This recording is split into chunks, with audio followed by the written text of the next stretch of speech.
Hello everyone, कैसे हो आप सब लोग। आई होप आप सब लोग बहुत अच्छे होंगे। Pragati this side your SST teacher. देखो बच्चों, आज की वीडियो में हम लोग करने वाले हैं आपकी क्लास 7th की एसएसटी का chapter number 10 the constitution of India and introduction. हाँ, आज की वीडियो में हम लोग अपने देश के संविधान के बारे में पढ़ेंगे, कैसे फॉर्म हुआ, कब फॉर्म हुआ, क्या चीजें रही, इसको आज हम लोग कंप्लीट करने वाले हैं। और प्रीवियस वीडियोस में हम लोगों ने काफी हद तक चैप्टर्स कंप्लीट कर लिए। चैप्टर 5 तक पूरा हो चुका है, हर एक चीज कंप्लीट हो चुकी है। चैप्टर 8 भी हो चुका है और अब 10 का हम लोग पार्ट नंबर 1 करने वाले हैं। आप लोगों के कमेंट्स पे आप लोग बताते हो कि मैम कौन सा चैप्टर आप लोग लेकर आओ, तो अगली बार वही वाली वीडियो में लाने की कोशिश करती हूँ। आज आपके ही कमेंट पे हम लेकर आए हैं आपका chapter number 10 the constitution of India and introduction. तो अगर आप लोगों ने प्रीवियस वीडियोस ना देखी हो तो आप लोग उनको चेकआउट कर सकते हैं। एंड आज की वीडियो के लिए आप लोग वीडियो में एंड तक बने रहो। चलो वीडियो की शुरुआत करते हैं। देखो, सबसे पहले यहाँ पे जो आपके देश के फर्स्ट प्रेसिडेंट ऑफ इंडिया थे डॉक्टर राजेंद्र प्रसाद, उन्होंने कुछ कोट बोला था, एक लाइन कुछ उन्होंने बोली है। क्या बोला है?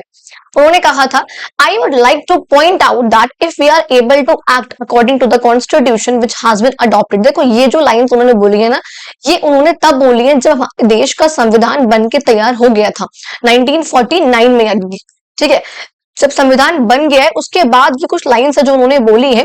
उसमें उन्होंने बोला है कि भाई, अगर हमने जो कॉन्स्टिट्यूशन तैयार करा है, अगर हमने उसके अकॉर्डिंग काम करा, I am sure we will be able to very soon make our country great. तो मैं श्योर हूं कि हम कुछ बहुत जल्दी ही अपनी कंट्री को एक महान कंट्री, एक महान देश बना पाएंगे, अगर जो संविधान में हमने चीजें लिखी है, जो हमने अडॉप्ट करा है कॉन्स्टिट्यूशन, उसके अकॉर्डिंग हमने काम किया। तो कहते हैं this is the goal which is within our power to reach. ये ऐसा गोल है जो कि हमारी पहुंच में है, उस तक पहुंचना, हमारे पास पावर है वहां तक पहुंचने की, उसको अचीव करने की। But its realization would require hard physical and mental labour. लेकिन अगर आपको उसको पूरी तरीके से रियलाइज करना है, पूरी तरीके से कंप्लीट करना है, तो ऑब्वियस सी बात है उसके लिए आपको बहुत मेहनत की जरूरत है, चाहे फिजिकल रूप से हो चाहे दिमागी रूप से हो, हर तरीके से। और साथ साथ आपको बहुत जरूरत है मॉरल रीजनरेशन करने की, यानी कि जो स्ट्रगल करते करते हमारी मोरालिटी, हमारी इंसानियत कह लो या आप कुछ भी कह लो, हमारी मोरल वैल्यूज जो है वो सब कहीं ना कहीं चली गई है, कहीं खराब हो गई है, तो उनको रीजनरेट करना, उनको वापस सही रूप में लेकर आना, वो बहुत जरूरी है। ठीक है। कहते हैं we have prepared a democratic constitution. हमने एक डेमोक्रेटिक कॉन्स्टिट्यूशन तैयार करा है, ऐसा कॉन्स्टिट्यूशन जिसमें सबकी आवाजें हैं, चाहे वो एससी है, चाहे एसटी है, चाहे नॉर्म, चाहे जनरल है, चाहे ओबीसी, कोई भी कास्ट है, कोई भी क्लास है, हाई रिच है, पुअर है, कोई भी जेंडर है आपका, कोई भी आपका मान लो फर्स्ट काला है, गोरा है, कुछ भी आपका, हर एक पर्सन की उसके अंदर आवाज है। तो डेमोक्रेटिक कॉन्स्टिट्यूशन है वो। But the successful working of democratic institution require in those who have to work with them willingness. यानी कि वो जो डेमोक्रेटिक कॉन्स्टिट्यूशन है वो तभी काम करेगा जब हर एक इंसान जो है उसके लिए काम करे, साथ साथ बाकियों के व्यू पॉइंट के रिस्पेक्ट करते हुए। ऐसा ना हो अगर मान लो कोई जो पर्सपेक्टिव है, कोई एक पॉइंट है यहाँ पर वो जनरल के लिए, तो एससी उसकी रिस्पेक्ट ना करे, तो एक पॉइंट है जो हाई क्लास के लिए, मतलब रिच लोगों के लिए, तो पुअर लोग रिस्पेक्ट ना करेंगे। ऐसा ना हो कि पुअर क्लास के लिए है तो रिच लोग उसकी रिस्पेक्ट ना करें, ऐसा नहीं होना चाहिए। आपको सबके व्यू पॉइंट्स का रिस्पेक्ट करना है और आपको कॉम्प्रोमाइज भी करते हुए चलना है और एकोमोडेशन करना है। एकोमोडेशन का मतलब होता है, बिकॉज हमारे यहाँ पे जो ना प्लूरलिज्म है हमारे देश में, यानी कि अलग अलग कल्चर के, रिलीजन के, लैंग्वेज के यहाँ पे लोग रहते हैं, बहुत डाइवर्सिटी है, सब लोगों को एक साथ रहने देना, दैट इज कॉल्ड बेटा आपका एकोमोडेशन। ठीक है, ये बात समझ में आ गई आपको? तो कहते हैं कॉम्प्रोमाइज करना पड़ेगा और सब लोगों को एक साथ रहने के लिए कॉम्प्रोमाइज की जरूरत तो पड़ती है। तो these are few words which are said by, which had been said by Rajendra Prasad, doctor जो थे फर्स्ट प्रेसिडेंट ऑफ इंडिया भी वो थे। देखो यहाँ पर कुछ गेम्स दिखा रखे हैं, कुछ रिपब्लिक डे जो आपका सेलिब्रेट कब होता है बच्चा? यस, अब बताइए, आप लोग अगर पता हो तो आप पता होगा ऑब्वियसली, आप लोग मुझे कमेंट बॉक्स में ही बताएंगे। बाकी देखो 26 जनवरी और 1950 से हमने इसको अडॉप्ट करा था और तब से जो है हर साल 26 जनवरी को हम मनाते हैं आपका रिपब्लिक डे। उस दिन देखो आप लोगों ने देखा है ऐसे वहां पर जो है इस तरीके से परेड निकलती है आपके बॉर्डर्स पे, तो यहाँ पे देखते हो इस तरीके से यहाँ पे ये एक होता है, ये अलग अलग कल्चर दिखाए जाते हैं, अलग अलग स्टेट्स को रिप्रेजेंट करा जाता है। जैसे तमिलनाडु है, ये आपका है, ये आपके जो एनटीटी वाली होते हैं ना, ये वो गर्ल्स होती है, अलग अलग चीजें यहाँ पर होता है। अच्छा, अब देखो नेक्स्ट हम लोग बात करते हैं, आगे चैप्टर की शुरुआत करते हैं। कहते हैं it was yet another chilly morning. जनवरी की बात चल रही है, जनवरी की सुबह हो रही है। मच लाइक रिपब्लिक डे, मतलब हर साल की तरह रिपब्लिक डे है, रिपब्लिक डे आ रखा है इस बार भी। माँ की आवाज आती है घर में, उठ जाओ, अदरवाइज तुम लोग परेड को मिस कर दोगे। ये क्या आपने देखा, ये थी आपकी परेड, तो माँ आपको उठाती है ना, मम्मी कहती है भाई उठ जाओ वरना परेड मिस हो जाएगी, ऐसे होता है ना। तो पापा भी उठ चुके हैं, पापा ने टीवी ऑन कर दिया है, दूरदर्शन ओपन कर दिया उसके ऊपर, और आवाज लगा रहे हैं। दो बच्चे हैं, कुमार है लड़का और लड़की है निहारिका, भाई जल्दी से आ जाओ, परेड जो है शुरू हो गई है। बच्चे जो है फटाफट से अपने अपने गरम गरम बेड से उठ कर आते हैं। तो ऐसा होता है ना कि ठंड में जो बेड होता है बहुत गर्म हो रखा होता है, उससे उठने के लिए कोई बोले तो बहुत वो लगता है, भाई क्यों उठा रहे हो, ऐसे वाला।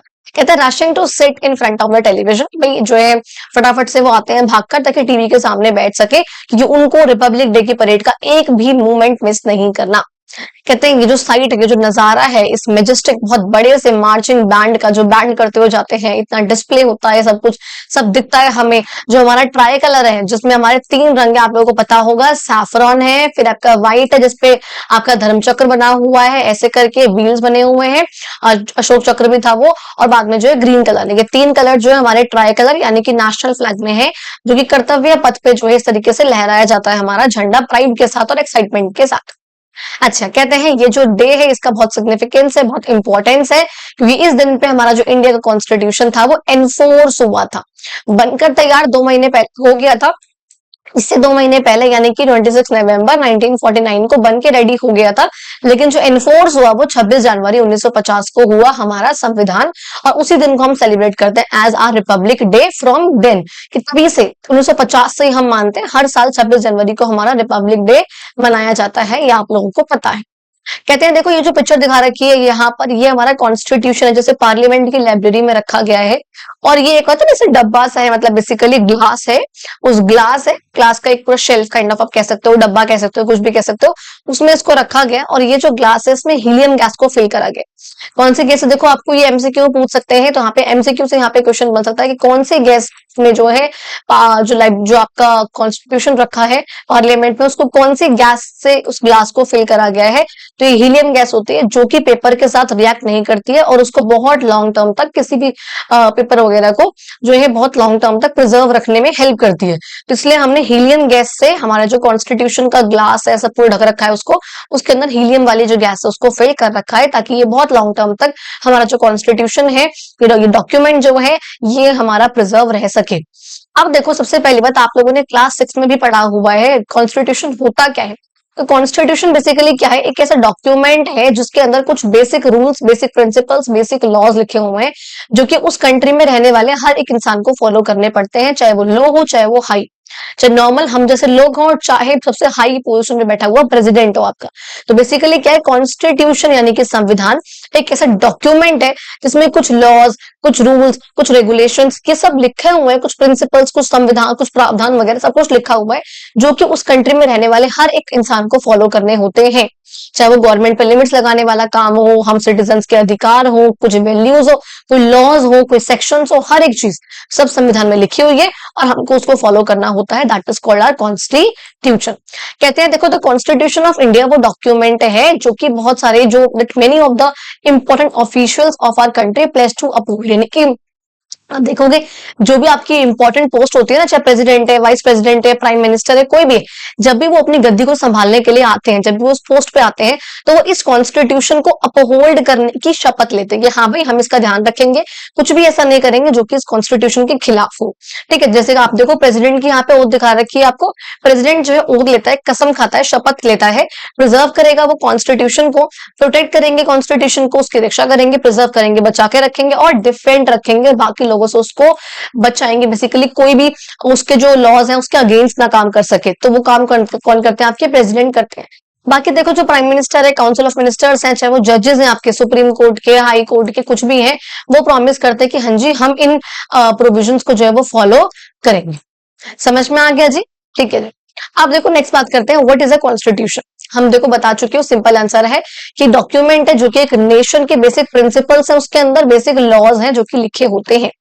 देखो फर्स्ट क्या लिखा है इसके अंदर, इट लेज आउट क्या क्या चीजें होती है कॉन्स्टिट्यूशन में। पहला, the framework of 3 organs of government. अब ये देखो आपके एमसीक्यू में, आपके वन वर्ड में, आपके शॉर्ट आंसर में क्वेश्चन पूछ सकते हैं, who are the 3 organs of the government, क्या what are the 3 organs of the government, कौन कौन से क्या है जो गवर्नमेंट के 3 ऑर्गन्स है, तो आप लोगों को पता होना चाहिए। First is legislature, second is executive and third is judiciary. एक बार काम समझ लो इनका। लेजिस्लेचर का मतलब होता है बच्चा जो आपका लॉ बनाता है, तो लॉ मेकिंग का काम होता है। क्या काम होता है बेटा? लॉ मेकिंग का। ये बात समझ में आई, लॉ मेकिंग। एग्जीक्यूटिव का काम होता है इम्प्लीमेंटिंग द लॉ, कि इन जो लॉज है उनको इम्प्लीमेंट करना, उनको एग्जीक्यूट करना, तो इम्प्लीमेंटिंग द लॉ। अच्छा नेक्स्ट देखो आपको होता है जुडिशियर। ये काम ये क्या करते हैं? ये जज करते हैं। ये क्या करते हैं? ये जज करते हैं, प्रोवाइड जस्टिस या जज। तो प्रोवाइड जस्टिस ये हमको न्याय भी देते हैं। ये आपके कौन हुए? तीनों के तीनों। अब एक बार अभी एक चीज और समझाऊंगी, डोंट वरी। ठीक है, देखो अगर मैंने बोला लेजिस्लेचर, तो आप लोगों को देखो मैंने एक कहा था, एंड 8th क्लास में मैंने वो चीज बोली है, आई थिंक 8th क्लास की ही मैंने वीडियो में बोला है, जैसे बच्चे ने कहा भी था कि हाँ मैम आप इलेक्शंस के ऊपर एक प्रॉपर वीडियो लेकर आओ, बिकॉज मैं चाहती हूँ कि आप लोगों को इलेक्शंस के बारे में नॉलेज मिले। बच्चों को नहीं पता होता है कि लेजिस्लेचर का कौन कौन पार्ट है, लेजिस्लेटिव असेंबली क्या होता है, पार्लियामेंट क्या होता है। थोड़ी सी नॉलेज बहुत ज्यादा डिटेल में समझाऊंगी, लेकिन हाँ एक ब्रीफ ओवरव्यू आप लोगों को दूंगी इस वीडियो में।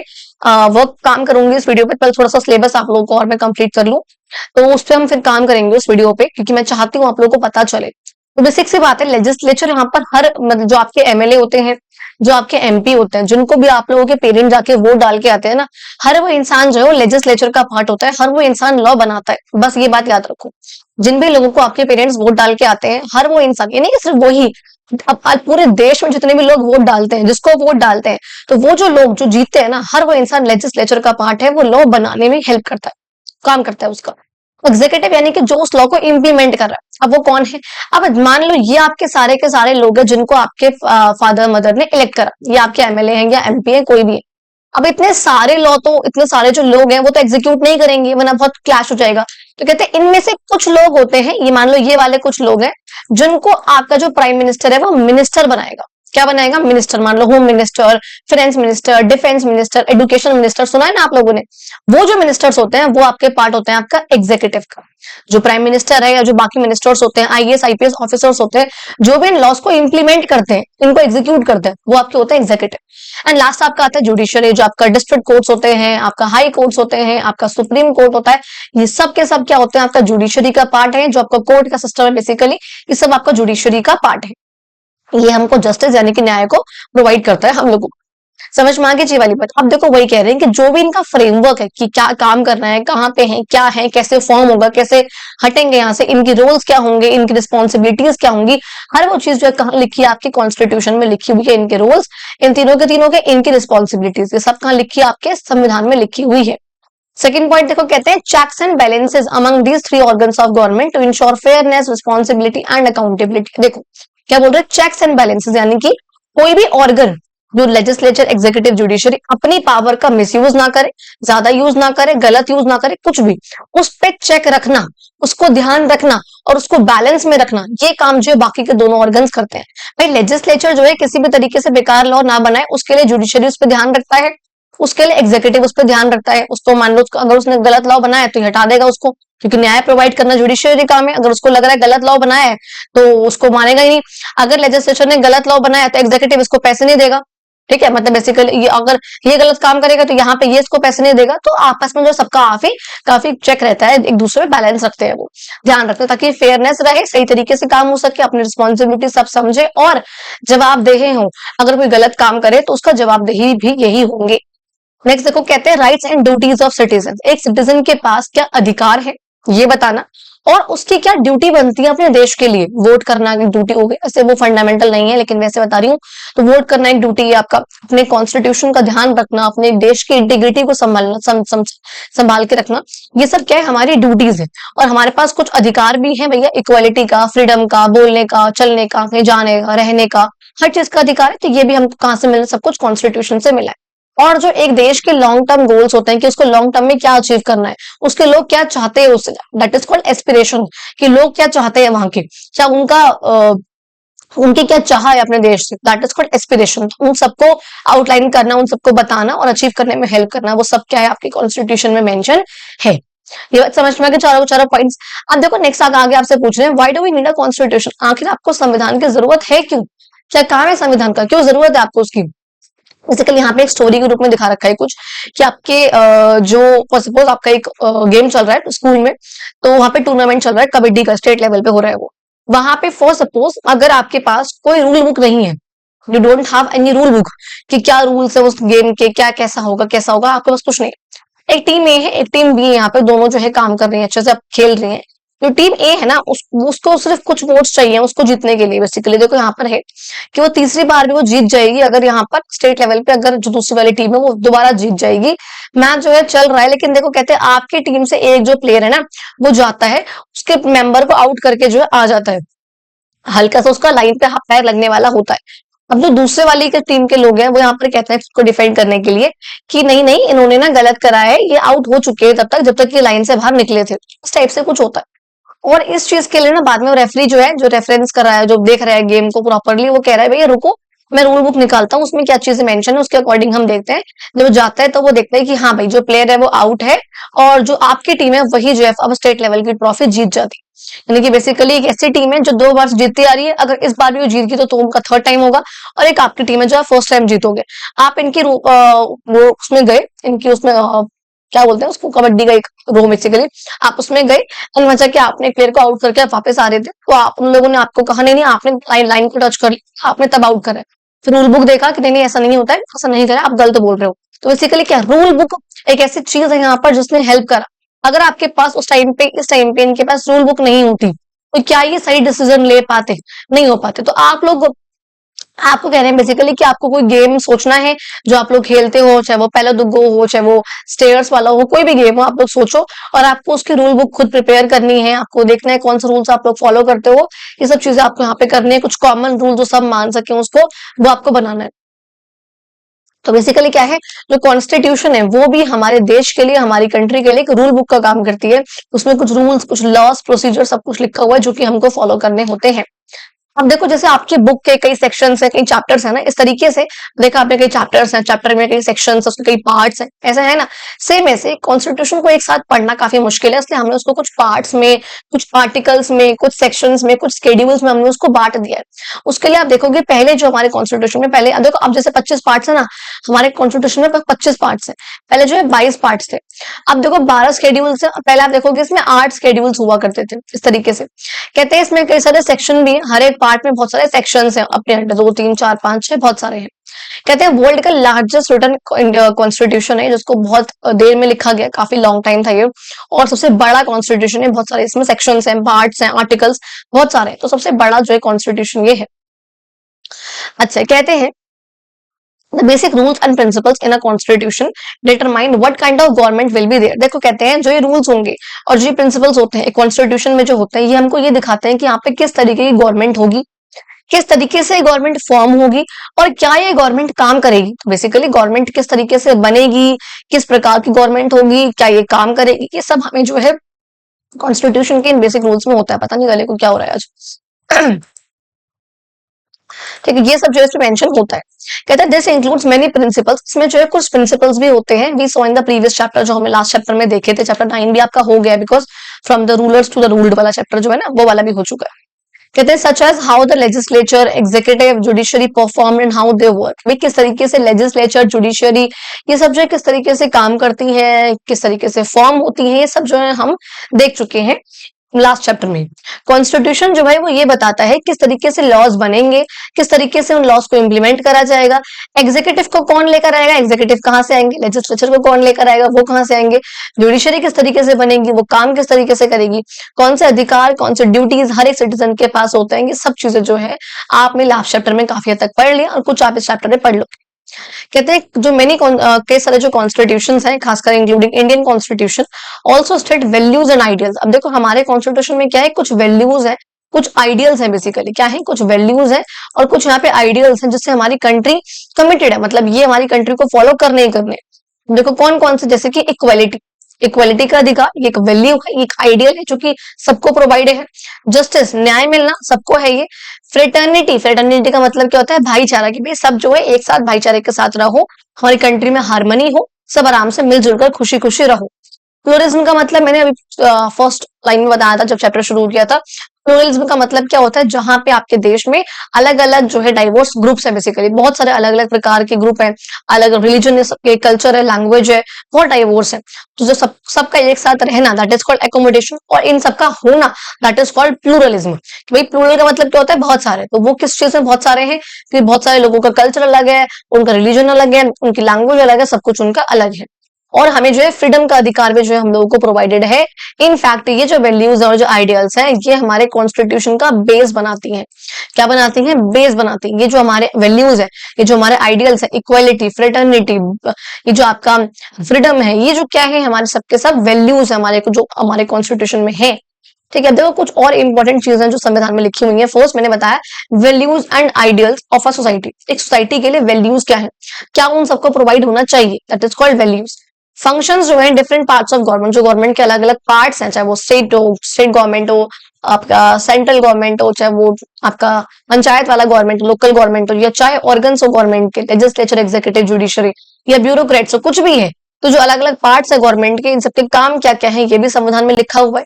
संविधान बेसिकली क्या है, उसमें पॉलिटिकल सिस्टम है, कौन सा सिस्टम काम करेगा, हमारे इलेक्शन जो है वो किस तरीके से होंगे, कौन कौन इलेक्शन करेगा, कौन उसमें खड़ा हो सकता है, हर एक चीज मेंशन है।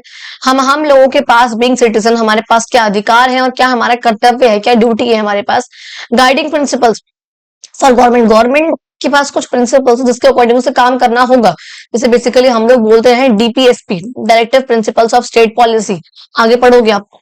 फिर यहाँ पे structure and formation of government, government किस तरीके से फॉर्म होगी, क्या फॉर्म होगी, कब फॉर्म होगी, कैसे बनेगी, क्या होगा, क्या काम करेगी, हर एक चीज, यानी कि सब चीजें जो आपके कॉन्स्टिट्यूशन में मेंशन है। आगे देखो बात करते हैं writing the constitution of India, जब लिखा गया था तो देखो आपके आपके नाम है यहाँ पर भी, डॉक्टर सच्चिदानंद सिन्हा।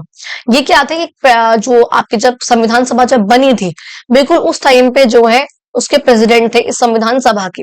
अब एक बात यहाँ पे जरा समझ के चलो कि आखिर जो हमें वर्ड लिखा है, कॉन्स्टिट्यूएंट असेंबलीज का मतलब क्या है। एक ऐसी असेंबली जिसको इलेक्ट करा गया था, हालांकि इनडायरेक्टली था, डायरेक्ट इलेक्शन हमने नहीं, मान लो जो भी यहाँ पे लोग थे उन लोगों ने डायरेक्टली इन लोगों को इलेक्ट नहीं किया था, लेकिन हाँ इन लोगों ने, आगे समझोगे वैसे आप, कि मान लो जैसे आज आपकी स्टेट असेंबली होती है ना, स्टेट की लेजिस्लेटिव असेंबली, उस समय पे क्या होता था, इस स्टेट वाली को नाम था इसका प्रोविंशियल असेंबली। क्या नाम था? Provincial assembly. तो और ये हम लोग हैं नीचे सिटीजन है, यहाँ पे हम लोग हैं, यहाँ पे सिटीजन है। अगर मैं डायरेक्टली जो है, अब यहाँ पे जो आपके बैठे थे ये आपकी कॉन्स्टिट्यूएंट असेंबली के मेंबर्स, अगर मैं इनका इलेक्शन डायरेक्टली करती हूँ तो उस समय कहती है आपकी डायरेक्टली इलेक्टेड है। लेकिन क्या करा भाई, पहले जो है मैंने इनका इलेक्शन किया था, प्रोविंशियल असेंबलीज के लीडर्स का, फिर इन्होंने जो है बाद में इनका इलेक्शन किया कॉन्स्टिट्यूएंट असेंबली के मेंबर्स का। दैट मीन्स ये जो है क्या थे, इसके मेंबर जो है वो इनडायरेक्टली इलेक्टेड थे। तो उसी की हमने यहाँ बात करी है बेसिकली। एक सेकेंड, ठीक है। अच्छा फिर देखो, अब देखो वही यहाँ पर तो वही है बेसिकली, तो कॉन्स्टिट्यूएंट असेंबली एक ऐसी असेंबली है जो कि फॉर्म हुई थी to make constitution for our India. समझ में आ गया? तो an assembly form to make constitution for our India. अच्छा देखो, अब यहाँ पे जो सच्चिदानंद सिन्हा जी हैं वो कुछ बात कह रहे हैं, यहाँ पे बिल्कुल शुरुआती प्रेसिडेंट है हमारी असेंबली के। इन्होंने कहा, I wish your labour success. भाई मैं चाहता हूं, मैं होम विश करता हूं कि जो आपकी लेबर है वो सक्सेस करे और इन्वोक करे, भगवान से ब्लेसिंग्स ले, that your proceedings may be marked not only by good sense, public spirit and genuine patriotism। मतलब कहते हैं कि जो आपको भगवान, आप भगवान से दुआ मांगो, भगवान से प्रे करो, उनसे मांगो ये चीज कि ना ही जो आप काम करो वो एक अच्छी सेंस से, पब्लिक स्पिरिट के साथ और एक्चुअल में देशभक्ति के साथ करो। पैट्रियटिज्म का मतलब होता है देशभक्ति के साथ करो, लेकिन समझदारी के साथ, और टॉलरेट कर सको। यानी कि इसका मतलब है अगर आप अलग अलग रिलीजन है आपकी कंट्री में तो आप उसको भी टॉलरेट कर सको, सहन कर सको। बेसिकली आप सबको न्याय दे सको, सबके साथ अच्छे से पेश कर सको, सबके लिए, सबको इक्वल रिप्रेजेंटेशन देकर सबके लिए लॉज आप बना सको, और साथ साथ आप इंडिया को above all with a vision which में रिस्टोर इंडिया, एक ऐसा विजन से आप काम करो, एक ऐसी नजर से बेसिकली आप काम करो जिसमें आप इंडिया को उसकी जो पहली वाली ग्लोरी थी, जो वो था एक पास था बहुत एंशिएंट वाला, वो आप उसको लौटा सको वापस, और उसको एक बहुत सम्मान की जगह, ग्रेट नेशंस यानी कि वर्ल्ड के जो बहुत महान महान देश है उन सब में उनको उसको एक सम्मान की जगह, एक इक्वालिटी की जगह आप इंडिया को दिलवा सको। इस तरीके से हम सब जो है मिलकर काम करेंगे, ये उन्होंने जो है कही थी।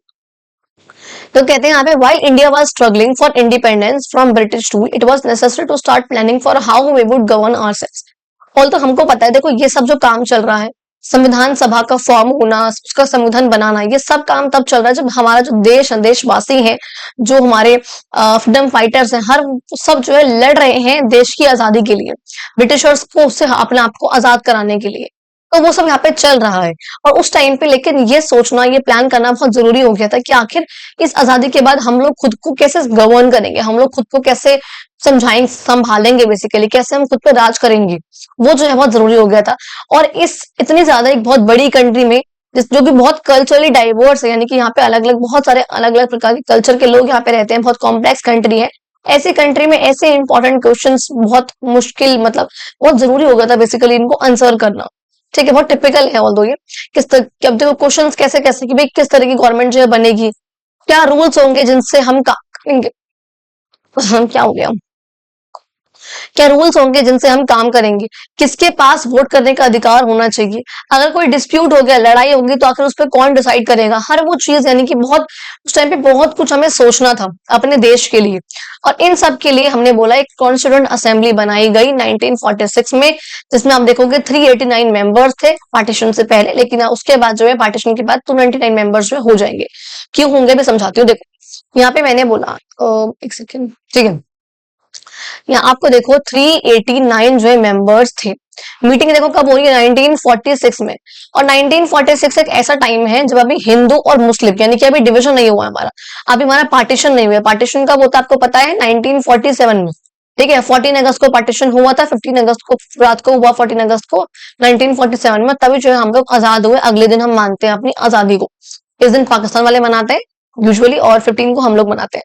तो वो यहाँ पर कह रहे हैं कि देखो आजाद अभी हुआ नहीं है, तो अभी हिंदू मुस्लिम एक साथ रहते हैं, तो यानी कि अब ये जो असेंबली बन रही है इसमें हिंदू के मेंबर्स भी होंगे और मुस्लिम के मेंबर्स भी होंगे। और वैसी बात है, क्योंकि हिंदू मेजोरिटी कंट्री है, हिंदू डोमिनेटेड कंट्री है हमारी इंडिया, तो हिंदू ज्यादा होंगे, तो हिंदू बहुत सारे थे, अब मुस्लिम इतने थे मान लो।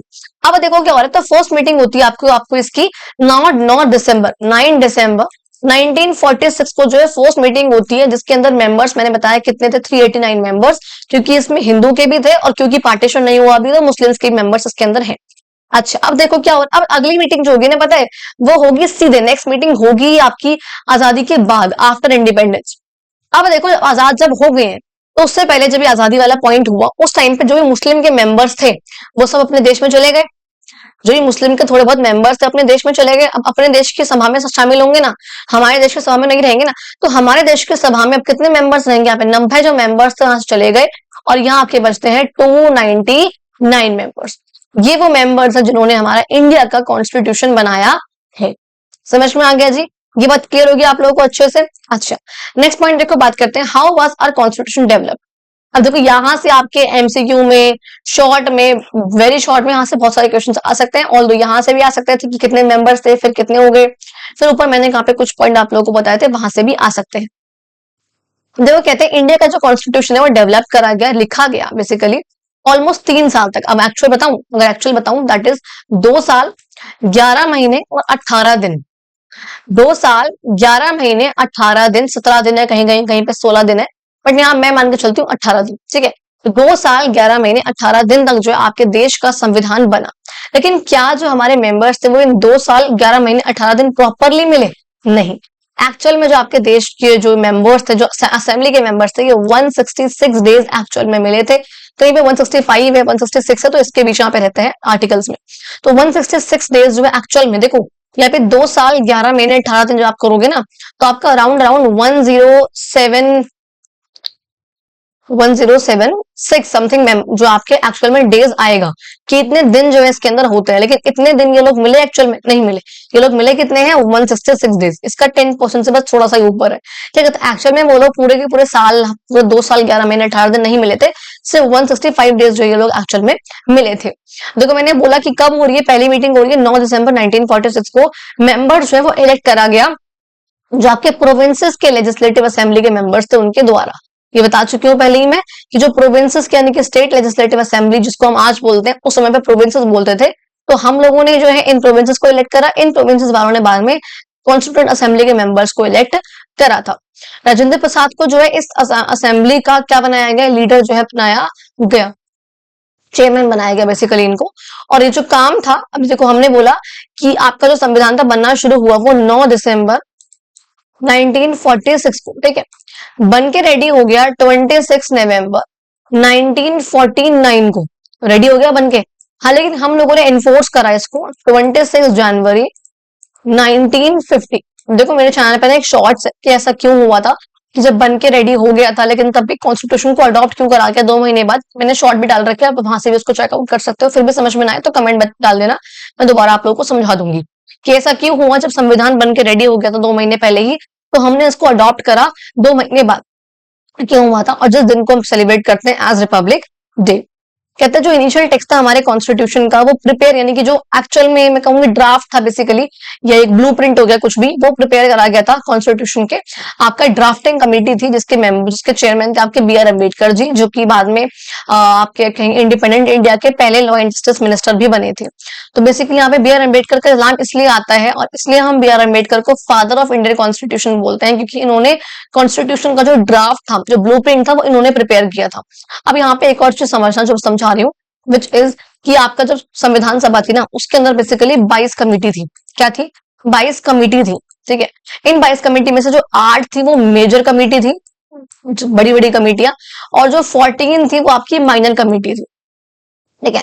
अब इसमें ये था भाई कि जो 8 है ना, इस मेजर कमेटी में एक आपकी थी ड्राफ्टिंग कमेटी, जिस ड्राफ्टिंग कमेटी के चेयरमैन थे आपके बी.आर. अम्बेडकर। और इन्हीं क्योंकि ड्राफ्टिंग कमेटी तो ड्राफ्ट प्रिपेयर कर रही है ये, इन्होंने जो संविधान का ड्राफ्ट प्रिपेयर किया था, ब्लूप्रिंट तैयार किया था, इनिशियल टेक्स्ट जो इन्होंने लिखा था, जिस वजह से हम बी.आर. अम्बेडकर को आपके फादर ऑफ इंडियन कॉन्स्टिट्यूशन भी बोल देते हैं। ये बात समझ में आ गई जी। ये देखो यहाँ पे दिखा रखा है, और जो बाकी सबके सब ना ड्राफ्टिंग कमेटी के मेंबर्स हैं। अम्बेडकर जी जो आपको दिख रहे हैं, ये वाले आपके अम्बेडकर जी। आई होप आप लोगों ने कई बार इनको देख रखा होगा। आगे देखो बात करते हैं, ये आपके लिए कह रखा है कि आपको कुछ नाम निकालने हैं किन किन लोगों ने आपके एरिया से संविधान में पार्टिसिपेट किया था। नेक्स्ट देखो बात करते हैं यहाँ पे हम, what shaped and influence the Indian constitution. India के कॉन्स्टिट्यूशन को किस चीज, कौन कौन से आइडियल्स थे, कौन कौन से वैल्यूज थी, जिससे हमारा इंडिया कॉन्स्टिट्यूशन को एक शेप मिली, एक फॉर्म मिला, एक रूप मिला। कहते हैं वाइल जो कॉन्स्टिट्यूशन था इसको डेवलप करा गया था इस असेंबली के द्वारा, लेकिन इसकी बहुत सारे इन्फ्लुएंसेस थे, एक्सपीरियंस, आइडियाज और आइडियल जो थे इंडियन के फ्रीडम मूवमेंट के, ये बहुत सिग्निफिकेंट इन्फ्लुएंस रहा। समझो इस बात को। जिन हमारे कॉन्स्टिट्यूशन मेकर्स ने, मैं हमेशा बोलती हूँ क्लासेस में भी कि जो कॉन्स्टिट्यूशन मेकर्स थे ना हमारे, ये जो 299 मेंबर्स थे, ये बहुत अच्छे, बहुत वाइज, बहुत इंटेलिजेंट, बहुत ब्रिलियंट थे। ये बहुत ब्रिलियंट माइंड्स था इनका, बहुत ब्रिलियंट माइंड्स के थे, मतलब बेसिकली ब्रिलियंट, बिल्कुल ब्रिलियंट। क्योंकि इन्होंने जो चीजें, जो आइडियल, जो वैल्यूज, जो हर एक फ्लेक्सिबिलिटी, रिजिडिटी हमारे संविधान में डाली, जिसे आज तक भी लोग इसको फॉलो कर रहे हैं, इसको मान रहे हैं विद ड्यू रिस्पेक्ट के साथ। ये बहुत ज्यादा ही अच्छी चीज है और बहुत ज्यादा ही बड़ी चीज है बेसिकली। तो इसलिए यहाँ पर बोला, अब देखो इन लोगों को जो आइडियाज मिले ना बेसिकली, जो आपका इन लोगों ने फ्रीडम के जो मूवमेंट देखा, जिस मूवमेंट में स्ट्रगल इन लोगों ने करा, इसमें साथ दिया, इसमें रहे, इनको देखा बेसिकली, तो वो जानते हैं कि उस समय पे लोगों ने क्या प्रॉब्लम्स फेस करी थी। जो ये प्रॉब्लम्स लोगों ने उस समय पे फेस करी हैं, वो भी उनका एक मोटिव बन गया था, एक टॉपिक उनके पास आ गया था कि हाँ, जो उनको प्रॉब्लम फेस करनी पड़ी है उन 100-200 सालों में जब ब्रिटिशर्स ने यहाँ पे राज करा है। अब जब हम आजाद हो जाएंगे, क्या हो गया यार, अब जब हम आजाद हो जाएंगे तब हमारे लोगों को ये जो प्रॉब्लम है वो फेस ना करनी पड़े, ठीक है। तो ये भी जो इनका एक बहुत बड़ा मोटिव था, मैं कहूँ एक इन्फ्लुएंस रहा, प्रभाव रहा इस चीज का भी, कि उनको पता है कि जो उन्होंने तब प्रॉब्लम फेस करी है अब वो नहीं करने देनी है हमें। इंडिया का ये जो सिविलाइजेशनल हेरिटेज, जो लेगेसी चलती आ रही है बहुत समय से, और कल्चर का भी, ये सब जो है बहुत इंपॉर्टेंट रोल रहा। इवन हमने देखा कि अलग अलग कंट्रीज के कॉन्स्टिट्यूशन से भी हमने कुछ ना कुछ टॉपिक्स जो लिए। पता है, एक जस्ट ऐसी नॉलेज, एक जैसे बात बताऊं अगर बात, तो जो हमारा कॉन्स्टिट्यूशन है बेसिकली, हमने उसमें जो आइडियाज है, कुछ चीजें जो हमने बोरो करी है बेसिकली, वो 10 कंट्रीज से करी। मतलब बेसिकली हमारा जो कॉन्स्टिट्यूशन है, हमने वो 10 कंट्रीज से कुछ आइडियाज उठा के हमने वो लिया है। प्लस ब्रिटिशर्स के द्वारा बनाया गया एक एक्ट था which was government of India act of 1935। ये एक एक्ट था, हमने इससे भी कई सारे प्रोविजंस जो है लिए। तो इस वजह से पता है, जब कॉन्स्टिट्यूशन बना था कई लोगों ने कहा था ये बोरोड कॉन्स्टिट्यूशन है, कहीं से कुछ लिया हुआ है, कहीं से कुछ लिया, कहीं से कुछ लिया। हमारा क्या इसके अंदर, इसमें अम्बेडकर जी ने कहा भी था कि बेशक ये बेशक मैंने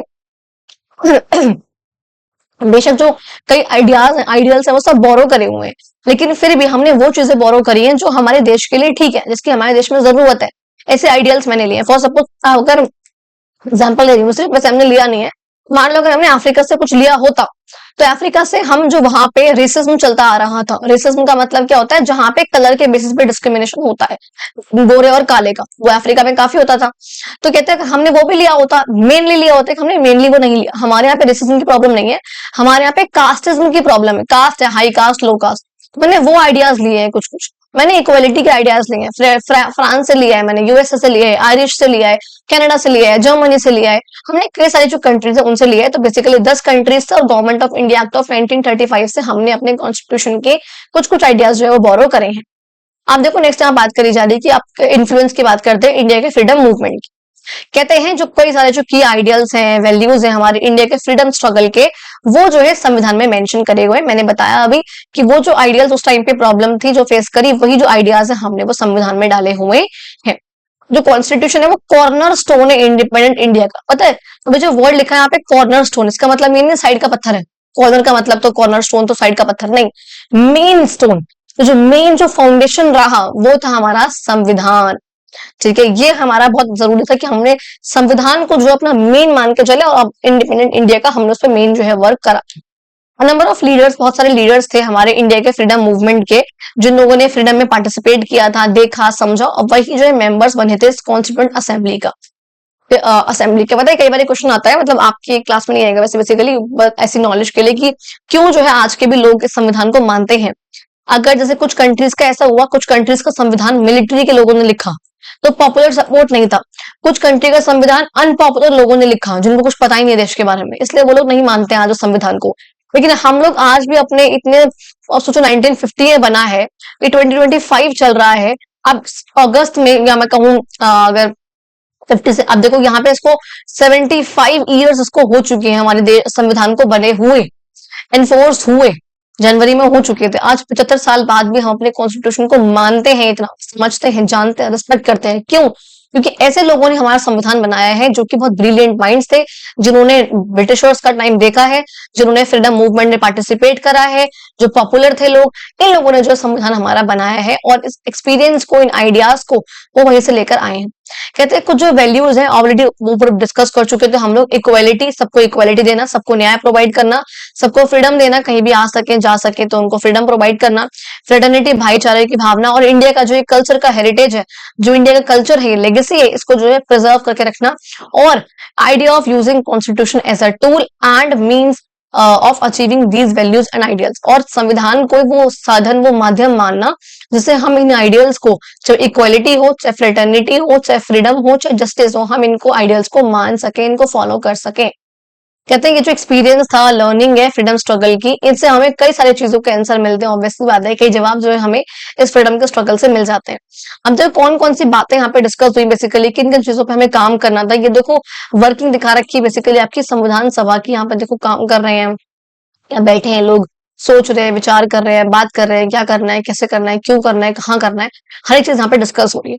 तो देखो कुछ वहां पे टॉपिक्स थे जो डिस्कस हुए यहाँ पर, कि हम ये कैसे इंश्योर करेंगे कि हर एक एडल्ट सिटीजन के पास वोट करने का अधिकार है। हम ये कैसे इंश्योर करेंगे कि एग्जीक्यूटिव, लेजिस्लेचर की, जुडिशरी की जो पावर्स है वो सेपरेट रहे, सेपरेशन ऑफ पावर्स यहाँ पे रहे। हम ये कैसे गारंटी करेंगे कि हर एक इंसान के जो फ्रीडम है, जो उसके राइट्स हैं, उन सबको रिस्पेक्ट करा जाए, राइट्स को फॉलो करा जाए, सब उसके राइट्स को माने।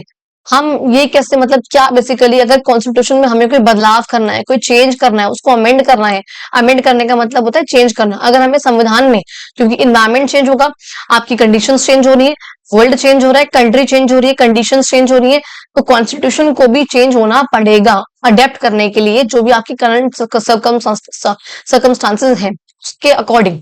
तो वही यहाँ पर कह रहे हैं, तो उसमें क्या चेंजेस करेंगे और क्या रिलेशनशिप होना चाहिए सेंट्रल गवर्नमेंट की, स्टेट गवर्नमेंट की, हर एक बात जो यहाँ पे डिस्कस हुई, आगे आप लोग पढ़ोगे इन सब चीजों को। नेक्स्ट देखो बात करते हैं इंडिया का सिविलाइजेशन हेरिटेज, बेसिकली वही बताया मैंने, लेगेसी जो आपकी सिविलाइजेशन की, जिसमें हिस्ट्री है, कल्चर है, वैल्यूज और ट्रेडिशन है, जो कि generation to generation pass on होते हैं। तो ये कार क्या रहेंगे, क्या जो हेरिटेज है, किसको आपको प्रिजर्व करना है, उसकी हम यहाँ पे करते हैं। कहते हैं idea of India being one country, जो इंडिया का ये जो आइडिया है कि वो एक कंट्री है, एक कंट्री रहे, यूनाइट रहे, संविधान में भी मेंशन है। जो कुछ फंडामेंटल प्रिंसिपल्स हैं आपके, वो आपके कल्चर में है, वो जैसे आपको कई चीजें आप देखते हो, एक्सेप्ट करना है इस आइडिया को कि हर एक पर्सन के अलग अलग पॉइंट ऑफ व्यू है। नेचर को आप लोगों को पता है पहले बहुत पूजनीय मानते थे, अग्नि देवता, भूदेवी, ये सब जो है बहुत चीजों को जो है मानते थे, आज भी मानते हैं, ऑब्वियसली बात है, ऐसा कुछ नहीं है।